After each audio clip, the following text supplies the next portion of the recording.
अरे तोहार किरिए अरे राजा कहियो माहुर खा के मर जाई पियल ना छोड़वा तो कहियो एहे में भाव में कहे के कहा लास्ट हमने के कि क्रिया धरा के अरे कसम खिला के अरे क्रिया धरा के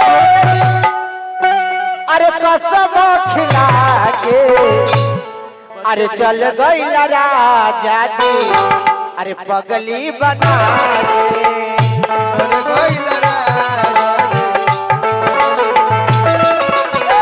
चल गई राजा जी पगली बना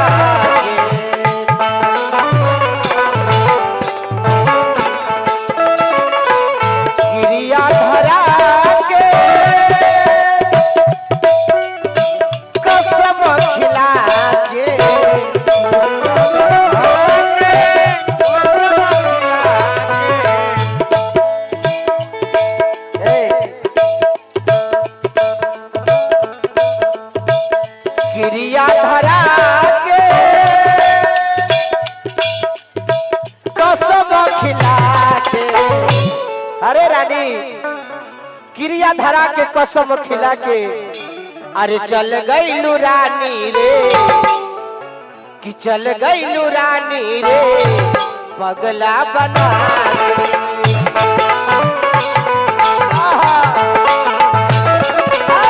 चल गईलू रानी पगला बना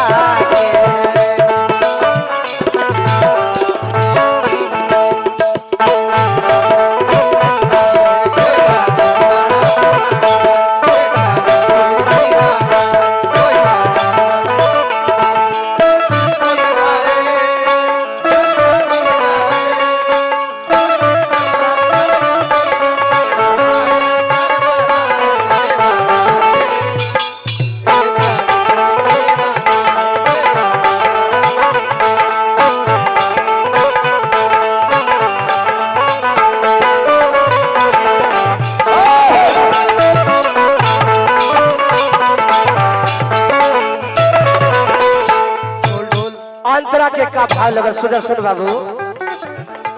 गगन जी जब जब याद आवे कैल तो से बतिया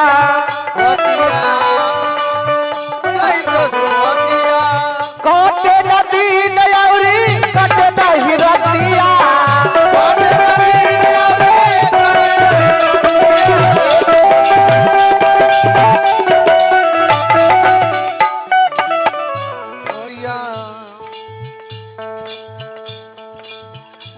दिल सिनेमा में कहल के रानी ताहरे वियोग में हम आज पल पड़नी जब जब याद आवे कैल तो से बतिया कटे नहीं दिन आवे कटे नहीं रतिया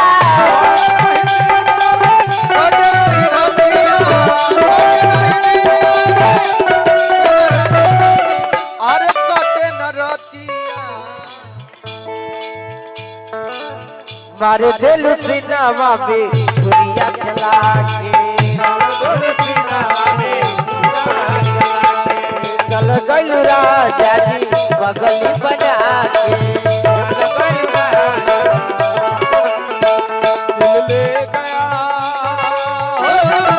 ले गया परदेसी कोई रोकना होगा होगा होगा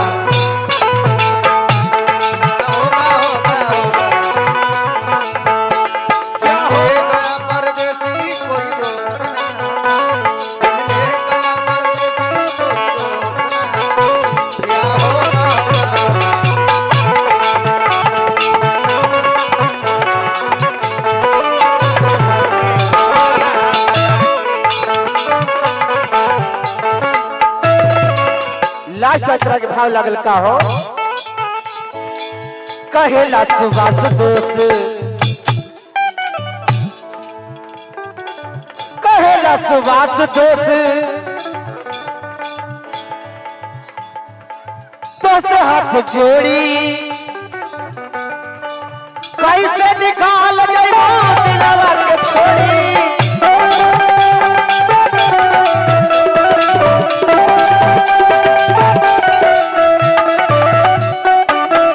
हमारा टाइम हो गया भैया गाएंगे मेरा टाइम हो गया बहुत गलत जगह पर बैठा लियो भाई भाई जब बचता पर आन की नहीं कहेला सुबास आज लास्ट हो आज हाथ जोड़ी कैसे हमारे दिल से छोड़ी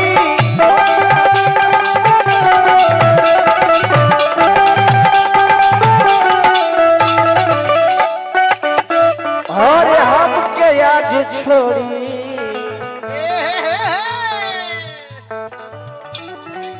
मीठी मीठी बोलिया में